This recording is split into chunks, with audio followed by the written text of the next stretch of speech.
Seymour, Wisconsin driver Ty Majeski is a journeyman driver. He's bounced from team to team with only one goal: win. That all came to fruition when the short track ace was crowned as the 2024 NASCAR Craftsman Truck Series champion on Friday night. He started on the pole and controlled the race, leading over 100 laps en route to the victory. He beat Corey Heim and Christian Eckes despite a tire disadvantage against them in the closing laps. This is what he told the media after the post-race celebration. Davey Siegel with Sirius XM, straight ahead, Ty. The shoey seemed like you were a little apprehensive at first. How was it going down? Well, I didn't want to get my sock wet. I'm paying for it now, so my right sock's soaked. It's a little bit of a tradition with Thor Sport. So, what are they now? 6 of 11 championships here. So that's phenomenal. It really is. Duke and Rhonda Thorson, Allie Thorson, everybody at Thor Sport has built such a mega team up in Sandusky, Ohio. We're incredibly proud of that, to bring home another champion. To Sandusky, being outside of Charlotte means a lot to us. We put ourselves on an island. I feel like that can be an advantage and a disadvantage at times. But overall, we control our own destiny. We build all our own chassis, hang all our own bodies in-house. And like I said, we do control our own destiny, and that's a big reason why when we find something, we can keep it to us, right?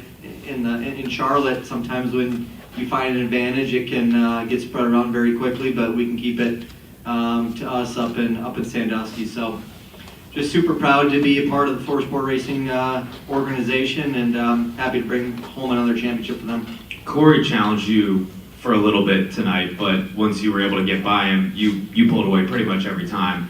Did you ever not feel in control or command of the race tonight? No, not really. I felt like we had a really good shot at winning this thing last night after practice. Over the course of my career, I've built up a notebook on what trucks need to feel like to win, and last night felt like a winner to me. And it certainly was. We were super dominant tonight. Fell off a little bit on the long run on the first run of the race in stage 1. Corey was able to get by me, but we made one small change, and propelled us to victory. Joe does a great job. He is one bad dude when he is on his game, and there's nobody I'd rather go to battle with other than him to win a championship. So super proud of him, and how he's prepared our guys to rise to the occasion when it counted, and our pit stops were phenomenal tonight. I feel like obviously our truck was great. I feel like I did a good job on the restarts, keeping control of the race, and that was a difference. Thank you. Go over here to Matt.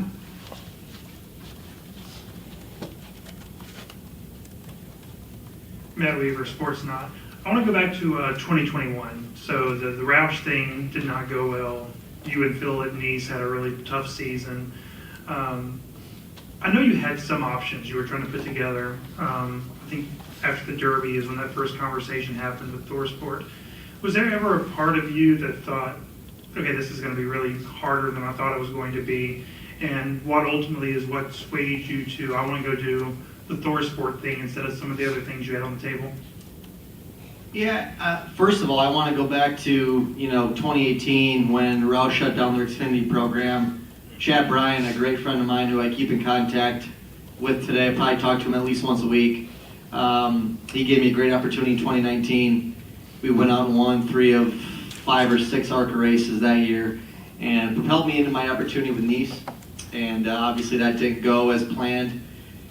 December of 2020 won the Snowball Derby, and a couple weeks later, was in contact with the Thor Sport organization on putting something together.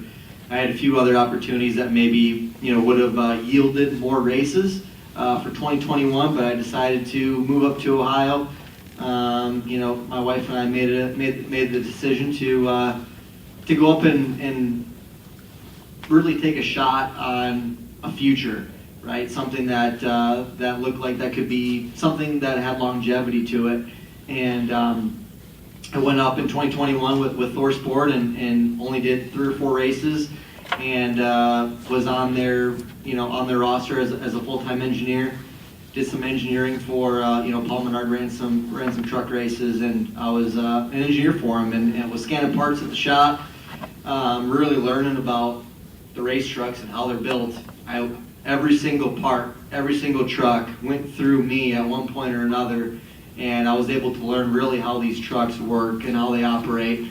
And when I got my opportunity full-time in 2022 with the 66 bunch at the time with Joe Shear, we just hit the ground running. And, obviously I wanted to be full-time in 2021, but looking back now and the experience that I gained by, touching every single part that went into the race truck, I feel like helped my progression and, happened earlier.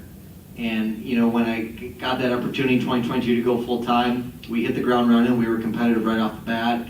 Obviously made it to the championship 4. Didn't win the championship, but, looking back at it, you can go back in your life and you say, wow, there's different decisions that, changed your life and took a different direction, and that's one of them that we made. And it was one of the better decisions I've ever made to go with ThorSport and Duke Ron to Thorson. They built such a great culture up there, and just proud to carry the flag for them. I didn't realize it till just now talking to Joe, but you and Joe didn't really know each other, which surprised me given the Wisconsin roots and Johnny. I'm curious how much of the Midwestern roots, what Joe and Johnny did together, was that part of your thinking too, that hey, I want to go work with Joe, or did that kind of materialize later? Well, Joe and Johnny were chasing me for a little bit in Wisconsin, so Joe right away, he's like, hey, I remember it vividly. I was at my little scanning station early in 2021. Hey, so what do you run for a setup in your late models? And I knew at the time it was probably going to go right to Johnny, so told a couple white lies, and it's just crazy, looking back at all the races that Johnny and I have raced against each other. Obviously, Joe Shear was a part of Johnny's late model program, and it's just the timing was right to kind of carry that torch for Wisconsin and couple up with Joe Shear. It was just a natural fit for myself and him. We had so many things to bond on beyond truck racing, and that's one thing that I really hit on is driver-crew chief relationship. Our relationship is more than just, like I said, driver-crew chief.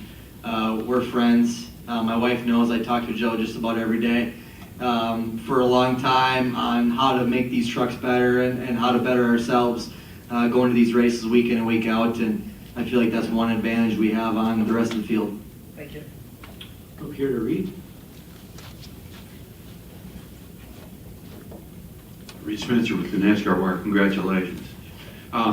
You said on media day that the truck that you were bringing here and the setup were a departure from what you've done in the past. Could you elaborate on a little bit on how they were different?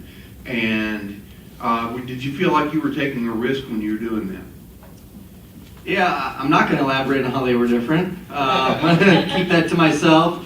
We were good the last couple years here, but felt like we were lacking a little bit of longevity, and we saw that a little bit in the first stage where we had a dominating lead. It was a lot like last year where we built up a lead and the 11 caught us, and we were able to hold on for the stage win last year. But Corey was able to get by me this year, and we made a really good change at the end of stage 1 to make our truck just that much better. So a lot of work went into sim. I was at the Ford Sim at least once for Phoenix, and we were able to tune in the tire and make really good changes. And looking back at it now, the tire was really good, and we were able to make changes on it. Propel us to a championship. So anytime you can use your tools and trust your simulation, that Ford Performance has given us is a good thing when you can trust your tools and have it correlate to real life. Go to Bob next. Bob Harkers, Fox Sports. Can you take me kind of through the emotions of a week ago, getting in and kind of knowing that, man, it very well could have worked out that you didn't advance, and now 7 days later you're a champion? Well, I think the biggest thing, Bob, is we really weren't in control of our own destiny at Martinsville, and I had a lot more nerves going into that race than this weekend. Like I said, because you can only control so much of the race, and when the 17 put on tires and was coming through the field, I was helpless. Right? You're not in control of your own destiny, and tonight, or this weekend for that matter, I knew our truck was really, really good last night, and we knew that we controlled the outcome, and there's just I guess a little calmness in that, and I was very relaxed this weekend. Knew we had a great package coming here and a great truck last night, and I was incredibly confident throughout yesterday and throughout today. I knew we were going to be tough to beat.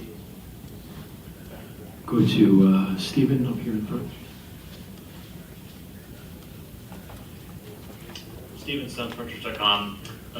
Ty, when the laps were ticking down, and it was clear that the 19 and the 9, their kind of pressure tires had worn out, and they were all losing ground. Kind of what was going through your head as you were, inching closer to the checkered flag, especially when we saw what happened at the end of last year's finale? Yeah, it was probably the longest 20 laps of my life. Brandon Lyons was counting each lap down one by one. It's like, man, just skip a couple to make it seem like it's going a little bit quicker. Obviously you're waiting for that caution, and that's obviously the last thing I wanted to see. We had a great truck on the short run and the long run tonight after the first stage. So obviously the last thing I wanted to see was a yellow. But throughout the race, I felt like no matter what happened, we had a truck capable of fending off any type of challenger. In preparation for this race, I put a lot of emphasis on restarts because I felt like that's where the last 2 championships were decided was on restarts. So put a lot of emphasis on that. Watched a lot of in-car cam from the Championship 4 last year and 2 years ago on what I could have done different in 2022 and how Ben won the championship last year. Just trying to perfect those restarts. That's where races are won and lost in the Truck Series. Track position is so important. I think Corey got me maybe on 1 restart. I don't know how many restarts we had when I was the leader, but he got me on 1 of them, and I was able to get him back a clean track. But track position's king. We were able to hold on to a strong lead at the end of the race. And with last week's finish and how close you did come to potentially not making it to Phoenix, was there kind of that extra fire, kind of just to say that it's bad news for everyone else, the fact that you made it here? Yeah, yes and no. I thought the 19 made an interesting decision, back at Martinsville. I feel like we've been a strong contender all year, and he was in a position to, choose who he raced in Phoenix this weekend. And here we are as champions. So it's crazy how, one little decision by somebody else can kind of control your destiny, but I've been on the bad end of that stuff, so I'm happy to take one. Go to Zach. Zach Sterniolo, NASCAR.com. Ty, this kind of goes into what you've touched on already, but so much success this year on tracks like this, IRP, Richmond. What do you feel like you were able to learn or glean from those races in particular? Obviously, each track has its own unique personality, right? But does anything from either of those 2 tracks translate to what you guys were able to do tonight? Yeah, we studied real hard on load profiles of the racetracks. I'm gonna get a little bit technical with you, but 1 and 2 is a lot like what we see at Milwaukee or IRP, and then 3 and 4 is a lot like Richmond. So max load going in or in 1 and 2 is on entry and exit. And then in 3 and 4, we're seeing max load in the center. So it's kind of a combination of, a little IRP, a little bit of Richmond, a little bit of Milwaukee to come here because, the track has 2 different corners here. and you have to combine those and try and make your truck versatile in both corners. And that's something that we really focused on in the simulator. And I was able to, start off with our baseline last year, tune the tire in the Ford Sim to my baseline, and knowing what the truck felt like, the last 2 days, it was exactly how it felt in Sim. So that's a testament to the Ford Sim and all the work that they're putting in on their end to give us the tools that we need to go and compete for championships. Jonathan, in the back. John Field, the racing experts right over here. You're a champion of the Kawicki Driver Development Program. A lot of great racing in Wisconsin, legends like Alan Kawicki, Matt Kitsa and whatnot. You're now a NASCAR champion, just like those guys. What does that mean to you? I'm glad you brought that up. Watching, I shouldn't say watching. Looking back at Alan's championship season, and he was able to do a pole victory lap here at Phoenix to make really it come full circle. And I was the inaugural 2015 Kawicki Driver Development Program champion, and to come here as a NASCAR champion, do that Polish victory lap, so special for that program and Alan's legacy. Was happy to carry that legacy on tonight. He was definitely in my thoughts as I was doing that victory lap. Their program was, really a jump start to my career. It forced me to step outside my comfort zone and run different races. My late model crew chief was right back there, Toby Noodleman. We went and put on a great season together in 2015 and propelled me to that championship. And really took the next step in my career. We were able to use that money to build a new race car, and that race car went on to win us a ton of races. And it's just funny how one little situation can force you to win a championship and make a little bit of money and put that money back into the racing program and build a really good race car that puts you in position to win races. That's why I'm sitting here today. So just happy to carry that Wisconsin flag. A lot of great race car drivers have come out of Wisconsin, and just super honored to be able to carry that flag this evening. John Newby, Savage Ventures. So we learned tonight that your nickname is Golden Shoe. So clearly the team's embraced you. They're super supportive of everything you've done. I was just curious, from your perspective, what makes that relationship so special? I'm not really sure. Duke and Ron are very, very good people, and they like people that put the race team in position to win races, and it was just a natural fit, right? They're very good people, and we just hit it off right off the bat. My engineering mindset, Duke saw that in me and was able to give me an opportunity to go and work at his shop full-time in 2021 and 2022, and put me in the truck full-time as well in 2022 while working full-time at the shop. And like I said before, that's really what propelled me here today, is being able to learn the race truck inside and out. I really understand and can comprehend any part of the race truck, and I think that's a huge advantage that I have on my competitors. So it's just very cool to look back at those opportunities and how they came to fruition and into a championship. Go over here to Luis.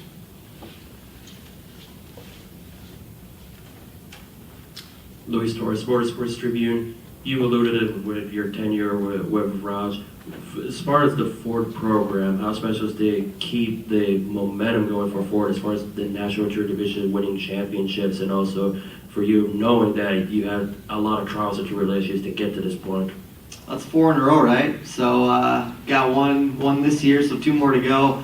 That would be phenomenal to make it 6 in a row for Ford.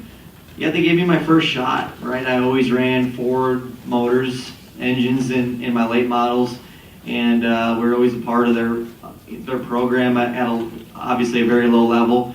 And Ford and Roush gave me my first opportunity to sort of burst my way into the NASCAR scene. And I call it the NASCAR funnel. Once you get in that funnel, you know, you can kind of create different opportunities for yourself once you're in that funnel. So a huge thank you to Ford. They gave me, you know, a simulation job in 2019 after Roush shut down their Xfinity program, and, you know, gave me, you know, a little bit of money every sim session I did. I didn't do many of them, but it was enough to kind of keep my head above water. As I mentioned before, you know, that was in correlation with the Chad Bryant ARCA racing program. Was able to win a few races, and I was able to kind of keep my head above water in the NASCAR scene, and give me my next opportunity with Nice Motorsports. So, yeah, you know, Ford is a great manufacturer, and super proud to be carrying their colors as 2024 champion. It would take two more for Ty. We'll go here and then in the back. Ty, I know you emphasize about the importance of late race restarts. Did you have any strategies in place for especially that late race, especially for that last race restart in the race? Because as a race car driver myself, I know the emphasis of having good late race restarts. You're just trying to set them up and try and be unpredictable. That's the biggest thing, is once you start becoming predictable, they can take advantage of that. So just trying to change it up a little bit in the restart box. You only have, you know, so much that you can play with inside of that box, and like I said, yeah, just trying to be unpredictable and change up where you fire to keep those guys on their toes. Once you start firing the same spot over and over again, I mean, this is elementary stuff. Not giving out any secrets here. You make yourself vulnerable in restart. So, like I said, just switching things up.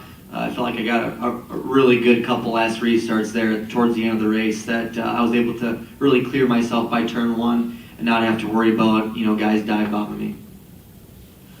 I'll wrap over here in the back. Noah Reed for KSAZ Fox 10. This win is huge for just the late model community. There's already been a huge outpour for you on social media, and it just goes to show that the short track community, the grit, the resilience that you already had to go through just to get to this point. But I want to ask you, what would you say to all of the people who have supported you on the grassroots level? What would you say to them now that you're here as a NASCAR Truck Series champion? Yeah, just keep digging, right? The biggest thing that I've learned, and my dad has taught me from a young age, is surround yourself with good people, and good things will happen. Like I mentioned before, Toby Noodleman, my crew chief, he's right back here, sharing this championship together. You know, even though he wasn't part of the, you know, this specific championship, he's a huge reason why I'm here talking to you right now as 2024 NASCAR Truck Series champion. And you surround yourself with good people and stay grounded and never think you're the best. That's exactly when you're going to get beat. So just keeping grounded, always keeping your head down, always trying to get better. Each and every race, whether you win or not, there's always something that you could have probably done better in that race. And, you know, I was always a huge, I was very big on going back and watching film and understanding how the race played out, what I could have done different in different situations to be better. And I think that's, you know, I haven't been the best guy on restarts in this series. You know, I'm not one of those aggressive guys. I feel like that, you know, some other guys are probably better on restarts than me, but you don't want to put yourself in a situation to take yourself out of the race early. And I felt like I put myself in good positions tonight and executed very well in restarts. Pit crew did a great job. The truck was great. Executed on all levels, and very proud of our performance this evening.